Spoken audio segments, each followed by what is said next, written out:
a los ciclos. Aquí ya tenemos ciclos, ¿cierto? Estábamos hablando de la podredumbre blanda, ¿cierto? Generada en este caso por Ervinia. Pueden ver que va a generar problemas en tubérculos, en raíces, en tallos, en hojas. Puede ser transmitido a través de insectos, se puede mover junto con distintos tipos de insectos, se puede mantener en el suelo, se puede mantener en residuos manejados de cultivos anteriores que hayan estado afectados. Entonces es un problema. Ya Ervinia es muy conocida, la más común es Ervinia carotovora, pero el género en sí mismo tiene este ciclo y esta forma de diseminarse, como ven en la foto acá arriba, a través del apoplasto, pero igual infecta a las células en el simplasto. Entonces, si bien se reproduce, se moviliza a través del apoplasto, igual infecta en el simplasto. Así que nada, es una bacteria ciliada, además, que puede moverse, supongo, por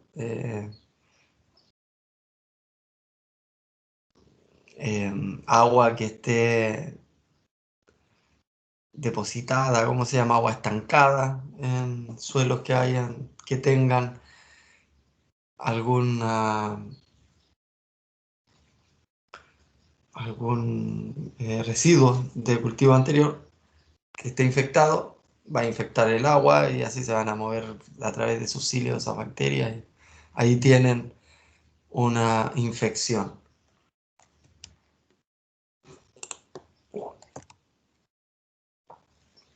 Aquí está otra Ervinia, es Ervinia amilobora, ¿cierto? La que yo les nombré recién era la carotora, que genera cáncer bacterial, ¿ya? Y también genera el fuego, el tizón, ¿cierto? Tizón bacteriano que yo les decía. Esta enfermedad es común en cerezos, en almendros, en ciruelos, algunos tipos de duraznos, ¿cierto? También afecta a los manzanos, eh, también a los perales. En general es una enfermedad complicada en la zona, ¿ya? Si alguien sabe de cultivos de este tipo, que sepa que hayan tenido ataque de- del famoso eh, marchitamiento de la flor, fuego de la flor, Profe, o tizón bacteriano, dígame. la virosis que se produce en el cerezo, en el fruto, ¿qué la produce? Bueno, un virus, obvio, Mm. pero ¿qué organismo la produce? Sí, primero, el virus no es un organismo, ¿cierto? Sabemos que es solo información genética empaquetada, no Claro. tiene metabolismo por sí mismo, por lo tanto no es considerado un ser vivo. Sin embargo, una vez que infecta a otro organismo que sí hace metabolismo, se activa y tiene un propósito y un objetivo y funciona lo más bien. Eh, y efectivamente, cuando se habla de virosis, son en general enfermedades del tipo eh, moteado, del tipo mosaico. También hay atrasos en el crecimiento o deformaciones, también, eh, ¿cómo se llaman estos? Maduraciones más rápidas. Hay diversos efectos fisiológicos, metabólicos o morfológicos que pueden generar las virosis. Pero como le digo, en general son mosaicos o moteados, ¿cierto? Que se observan como diferencias en el color. También a veces hay unas que les llaman químeras, que se observan como delimitaciones de las pigmentaciones de color en un fruto bien notorias. Esas son típicas virosis. Lo otro es que también hay mezclas de virus que en general hoy en día están atacando a los cultivos. La mayoría de estos virosis mezclas son transmitidos por mosquitas blancas, por pulgones, por nemátodos también. Eh, Algunos se transmiten o vienen ya en el tejido de plantas que venían con virosis desde la reproducción in vitro. Entonces puede deberse a varios temas. Lo más común en los cerezos yo creo que tiene que ver con trips, con mosquitas blancas, con algún tipo de pulgón que las transmitan. Vale, Bueno, y perfecto. este lo atacan mucho el cerezo, pero a la primavera temprana. Recuerden que el cerezo primero se abre la flor y luego vienen las hojas. Entonces, en ese momento cuando abre la flor, hay eh, en la mañana condiciones de agua libre y gotitas de agua por sobre los ramilletes de mayo que están recién abriendo. Ahí se genera el ingreso de la bacteria y esa flor, cuando florezca, se va a tizonar, ¿cierto? Y si tienen también el, la, el tizón de la flor de hongos, también ocurre en esa misma fecha. Para ambos casos se recomienda artículos, o sea, productos altos en cobre.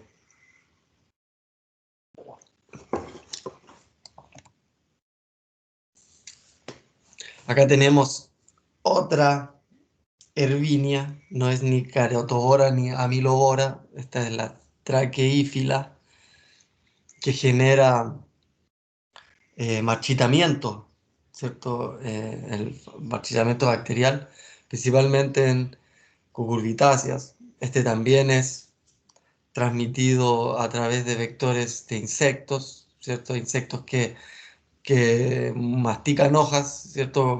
Que se alimentan, que cortan hojas, van o llevan estas bacterias en su aparato bucal y con el aparato bucal contaminado ingresan las bacterias a través de los vasos cilemáticos y se mueven a través de toda la planta. Y como atacan vasos cilemáticos, deja de moverse normalmente el agua y las sales y la planta se marchita. Ya eso es lo que ocurre directamente con Ervinia traqueífila. ¿Ya? Y acá tenemos más ejemplos de pudrición blanda, ¿cierto? Lo que se llama el soft rot. Siempre van a encontrar cuando observen literatura fitopatológica palabras como wilt, ¿cierto? Que eran las que estábamos viendo recién aquí, wilt. Wilt siempre es marchitamiento, ¿ya? Y soft rot siempre es pudrición blanda. ¿Ya? Cuando así lo van a encontrar en español como pudrición blanda y en inglés como soft rot. Pero eso es lo que nosotros vemos, ¿cierto? Cuando vamos a la Felicur y de repente uno, ahí en la Felicur, bueno, en las ferias libres, ¿cierto? Uno en general tiene puede hacer un muy buen muestreo de enfermedades de plantas, ¿cierto? Cuando tiran todas las verduras y las frutas que se están pudriendo, ahí hay información biológica, ¿cierto? Ahí hay bacterias que se pueden observar. Y esas pudriciones blandas las produce también generalmente Erwinia. Bueno, el cancro bacteriano o marchites bacteriana del tomate, que es producido por Clavibacter, ¿cierto? Yo recién se los nombraba como ejemplo de bichos que hacen tiritar a los agricultores, ¿cierto? En esta versión tenemos a Clavibacter michiganense que cualquier tomatero o en la zona de Palquibudis, por ejemplo, se da mucho esto con con los sandiales, eh, el cáncer bacterial, o el cancro bacteriano de Clavibacter es terrible. Ya se observa como eh, plantas marchitas, hojas manchadas, ¿cierto? Frutos también medio manchados, en los tallos se empiezan a aparecer bandas manchadas, ¿cierto? Colores oscuros que se transforman después en heridas abiertas ya directamente, los cánceres bacteriales. Esa planta está perdida, aquí ya no hay nada más que hacer, ¿cierto? A lo más podrían haber tenido unas plantas espolvoreadas con sulfato de cobre. Cuando llega entonces el Clavibacter y tiene contacto con la planta, se muere porque el cobre es tóxico para los procariontes, ¿cierto? Pero una vez que ingresó a la planta ya no tiene nada más que hacer, ¿cierto? En el caso de los sandiales y de los tomates, usted perdió la planta y va a perder la productividad de todas esas plantas. Entonces, por eso que es tan complicado. Eh, También Ervinia o Pseudomonas, como digamos recién, generan pudriciones blandas, ¿cierto? Bacterianas. Eh, Pudrición blanda porque eso se termina transformando como en un puré acuoso, ¿cierto? En sus tejidos.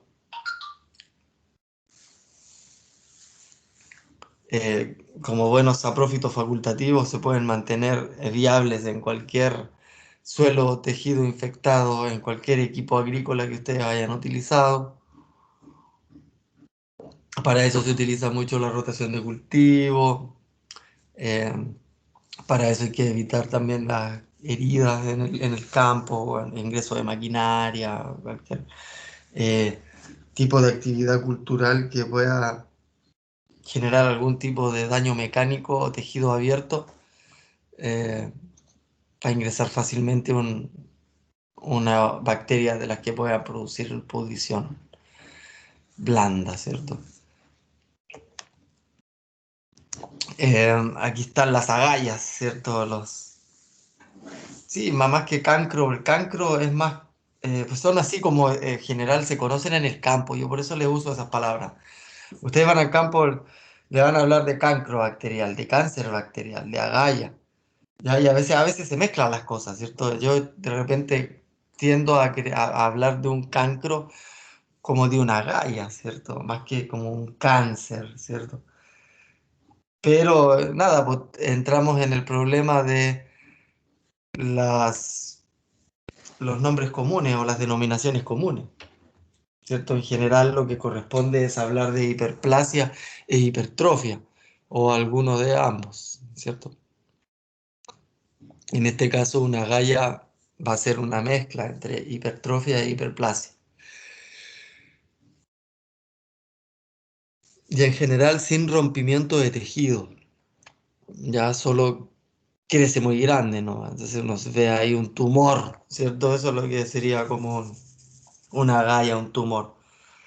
Mientras que un cáncer o un cancro eh, es como un tumor, pero que después se rompe, las células después de crecer se empiezan como a podrir, como a derretirse. Entonces uno ve una agalla, un tumor que se está como derritiendo, entonces es bien raro. Para mí esa es como la diferencia principal entre lo que es una agalla, un tumor, a lo que es un cáncer y un cancro, ¿cierto? Pero yo los invito como profesionales del área a que ustedes busquen la denominación común que más les plazca, ¿cierto? Les ruego, sí, cuando hagan un informe, utilicen términos como hipertrofia e hiperplasia, que es lo que se debe utilizar. ¿Ya? Bueno, vimos que Agrobacterium eh, lo produce al transmitir, ¿cierto? información genética que hace que la planta haga hiperplasia y hipertrofia. Pero hay otros casos, como Pseudomonas, en el cual es la planta la que empieza a defenderse de la infección. Entonces empieza a crear un montón de tejido de protección alrededor de la infección que termina generando otro tumor, ¿cierto? Otra, otro tejido hiperplásico bastante deforme, ¿cierto? Que uno puede identificar como agallas también. Te hace la diferencia entre la que se produce por Agrobacterium o la que produce Pseudomonas y Corynebacterium. ¿Ya? Como les decía, Agrobacterium tiene esta capacidad de introducir un plásmido, un trozo de ADN, ¿cierto? Circular, directamente a las células de las plantas y estas comienzan a reproducirse rápidamente y a crecer rápidamente también. Y eso es lo que crece de esa forma, ¿cierto? Como una galla, un tumor gigante. Que yo les decía, uno puede hacer un cortecito y observar si hay una pequeña capa que se observa como de color rosado.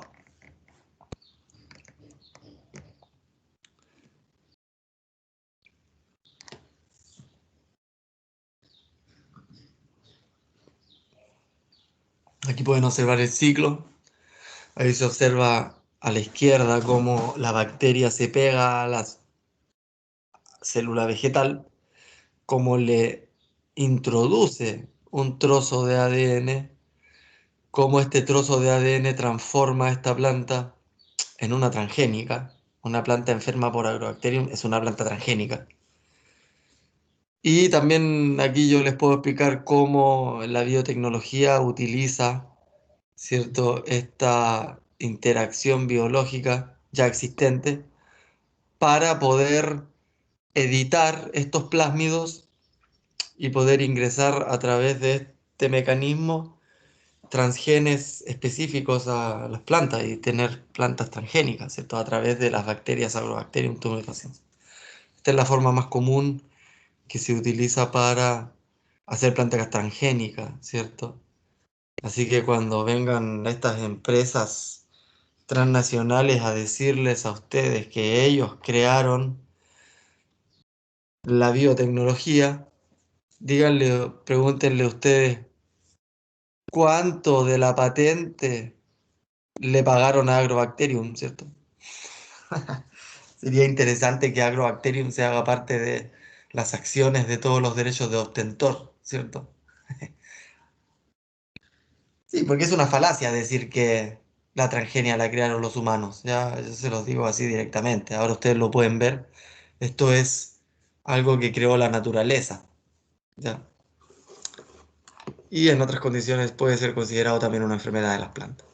Bueno, o sea, esta célula que está infectada empieza a dividirse rápidamente, empieza a crecer más de lo normal y se genera entonces esa galla. ¿Ya?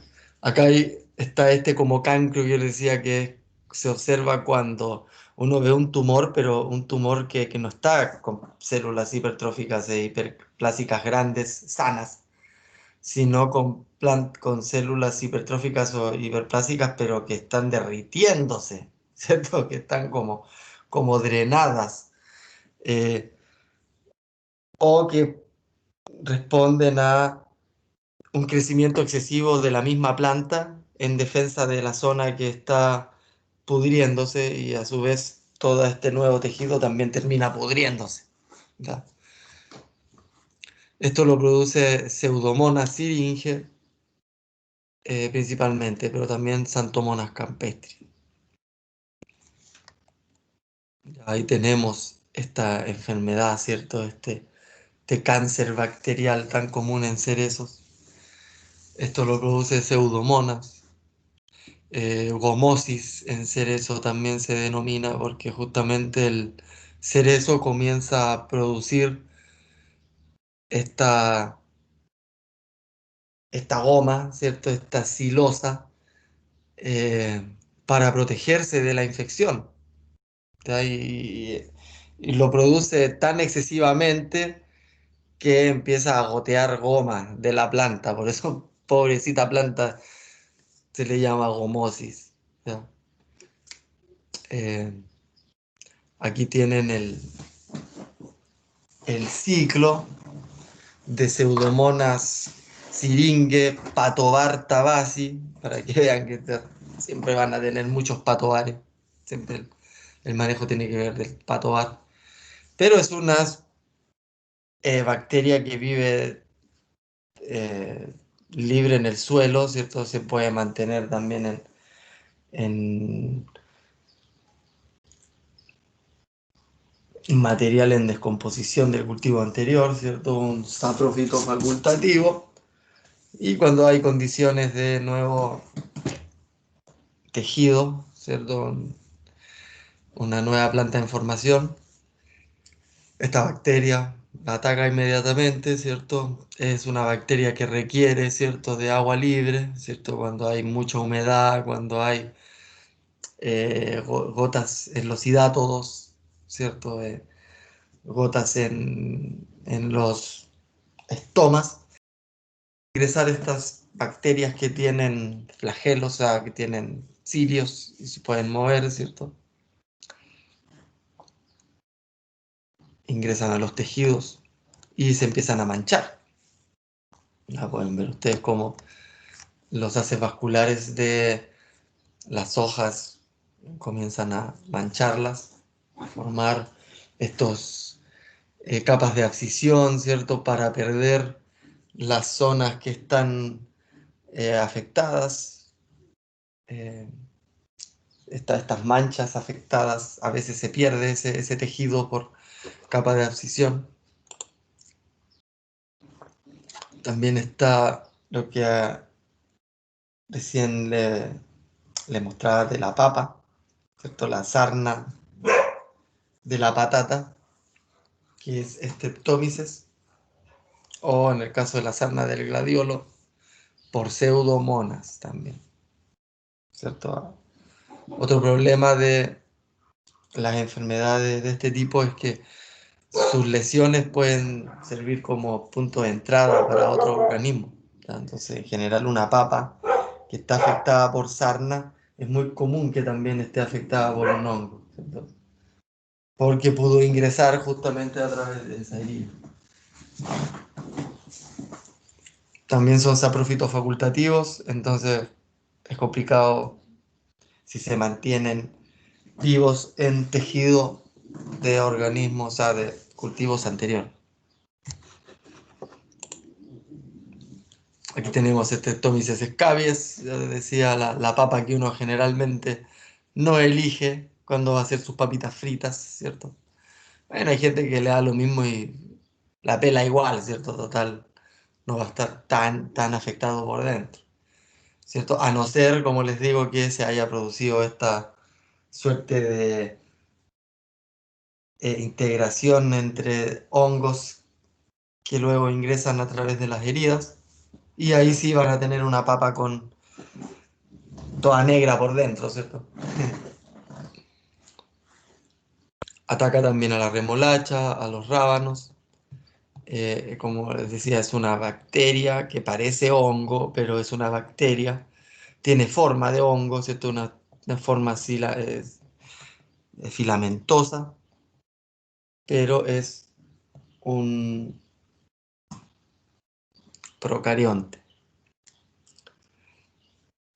En general hay que evitarla. Como les decía, una vez que llega es difícil controlarla. Si la pueden controlar es solo en tubérculos o tejido muy joven, siempre con azufre, cambiar el pH del suelo para evitar su proliferación también, porque en suelos más alcalinos no prolifera. Pero si ustedes tienen eh, una semilla sana, no van a tener problemas.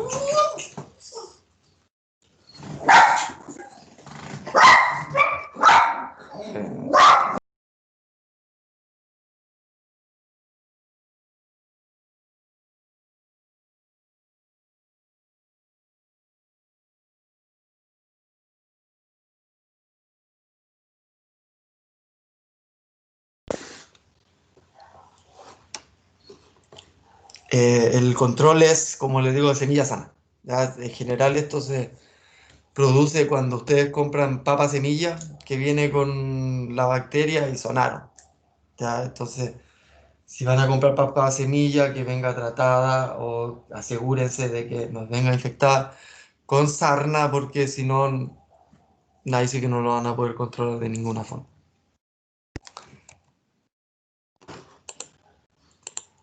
Ya, aquí tenemos el ciclo. Pueden ver ustedes cómo este hongo, esta bacteria que parece hongo, ¿cierto? Fíjense ustedes las esporas, ¿ya? Las esporas son más comunes de los hongos. ¿Por qué aparecen aquí? Si esto es una bacteria. Bueno, ahí ven ustedes lo que son estos molicutes, que antes eran considerados actinomicetes.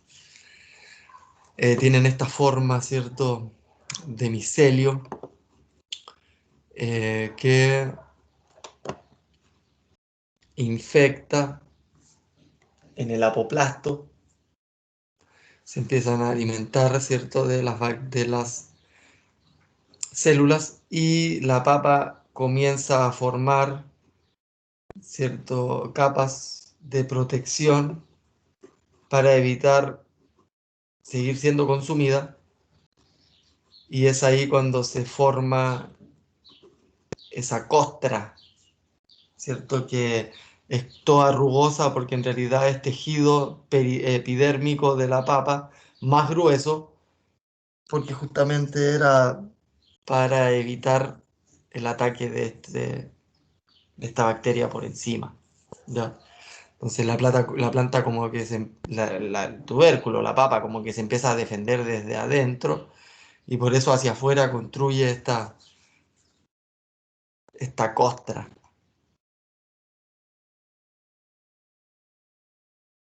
Y aquí tenemos lo que se llaman las bacterias fastidiosas, que se llaman, ¿cierto? Así las van a encontrar, no sé por qué se las llaman así, ¿cierto? Pero se llaman así en inglés tienen un nombre bien, fastidious vascular, ¿cierto? Bacteria. Estas son transmitidas principalmente por insectos, vectores, ¿cierto? Eh, Son bacterias que se alimentan del floema, se transmiten justamente en estos tipos de insectos que se alimentan del floema, generan distintos problemas. Ya, este género eh, principalmente es Xylella, pero también hay algunas Clavibacter que pueden generar este tipo de problemas. Entonces, estas bacterias fastidiosas, ¿cierto?, vasculares, pueden generar todos estos problemas y manchones en distintas plantas, y se reproducen a través del floema, justamente debido a la transmisión a través de estos organismos, principalmente insectos, que también se alimentan del floema.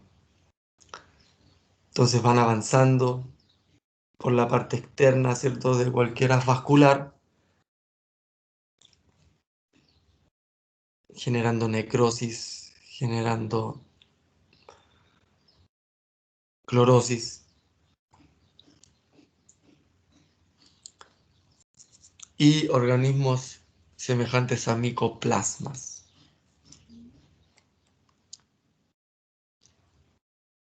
Aquí tenemos distintos molicutes, enfermedades como el amarillamiento letal del coco, ¿cierto? El amarillamiento de los olmos. Son molicutes del tipo espiroplasma principalmente que generan estos problemas.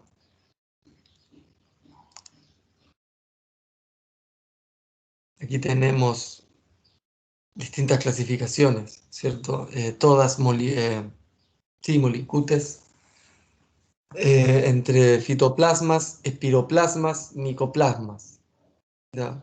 Se hace una diferencia con una E. coli, ¿cierto? Es solo para que se hagan una idea de cómo van en la diferenciación de su clasificación taxonómica, ¿ya? Y estas son los espiroplasmas que yo les nombraba, que en general generan estos problemas, ¿cierto? Estos son procariontes, pero fíjense ustedes que no parecen cualquier cosa, ¿cierto? No tienen pared celular, son eucariontes justamente porque su material genético está disperso en el citoplasma, pero esto no es una bacteria, esto no es un actinomicete, es bien complicado y además afectan a las células de floema. A ver, enfermedades de la madera, como el cáncer bacterial que lo estuvimos viendo, ¿cierto? Principalmente en las cerezas, como Pseudomonas syringe. Aquí tenemos fotos de pseudomonas. Eh, Ahí está la gomosis esa que yo le decía que habíamos visto, que se observaba. Espérenme un segundito, ¿qué día hoy? ¿Qué día hoy?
Ahora sí, perdón. Ya estamos por terminar, así que no molesto.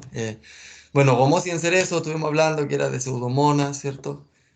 Eh, que cuando la planta, ¿cierto?, se defiende de toda esta infección, comienza a generar todo esta salida de goma, esta generación de silosa, principalmente. Bueno, la Pseudomonas syringe ingresa al tejido en formación, cuando se está despertando la yemita, ¿cierto?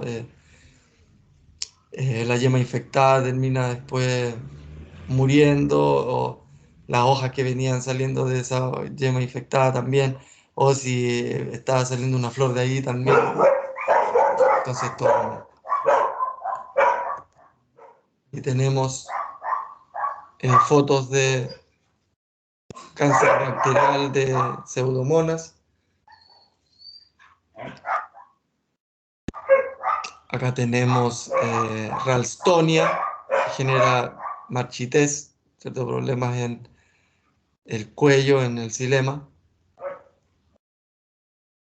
Aquí está de nuevo el cancro bacteriano en tomate, Calyphyllum michiganense. Pueden observar ahí daño tanto en el fruto como en las hojas, como en el tallo.